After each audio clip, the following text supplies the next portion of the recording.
you've ever wanted to be a mermaid or a merman for that matter, this man can make it happen.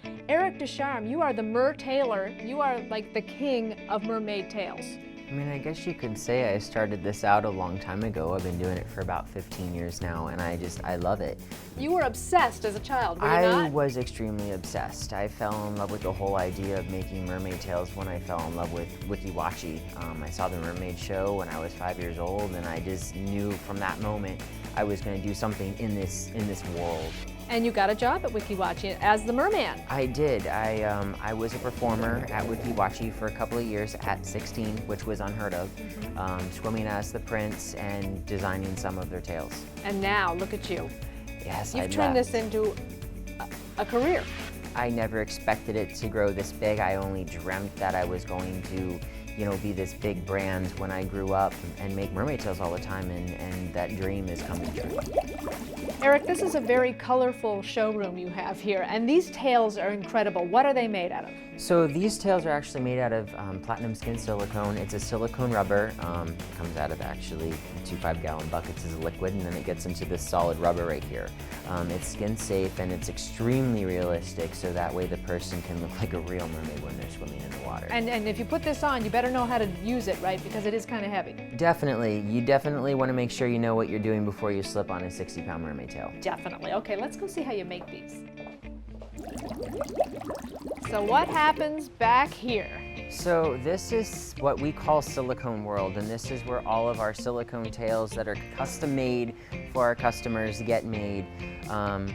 Brent right now is actually pouring one of our fluke molds for one of our silicone tails. It's quite the process. Everything starts out as a liquid, and then eventually over time it solidifies, and then we actually construct the tail from there. How much would something like this cost? So this is one of our newest realistic tails. It is made out of silicone and it weighs approximately 50 pounds. And this is our allure tail, and something like this would range around $4,000. Okay. But there's a lot of detail and fine detail into the actual molds and sculptures and paint work. So it's a piece of art. It is a piece of art, and that's what a lot of people don't understand. It's not just the costume that we pull out of molds. I mean, it is put together by hand, painted by hand, and every little stroke and scale was handmade. What's going on in here? So these are actually some of our silicone products, believe it or not, that we mold, and they actually get sewn together and then turned inside out, and then the real magic happens. That's how it all works. Yep. So that's what they're working on now, and then we have some of our cut swimsuits on the table as well. Yeah, let's talk about the swimsuit business. Now you're not just in the tails anymore. No.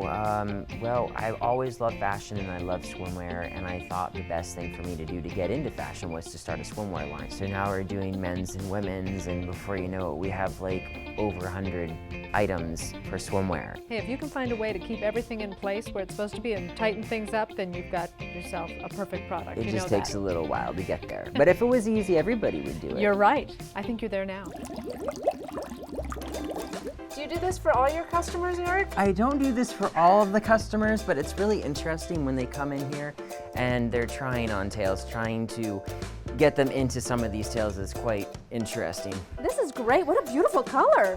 Yeah, so this is our Magenta Plum Eco Tail, and it's one of our fabric tails, and it's what most of our customers purchase. Wonderful. Well, thank you. I'll be leaving.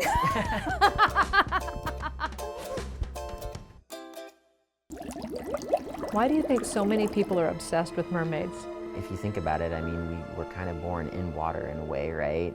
So I think the way to look at that is we're attracted to that. We're attracted to water. So I think it's a comfort thing. I think it's a connection thing, and I think when you connect mermaids with water and that, it's just all so surreal.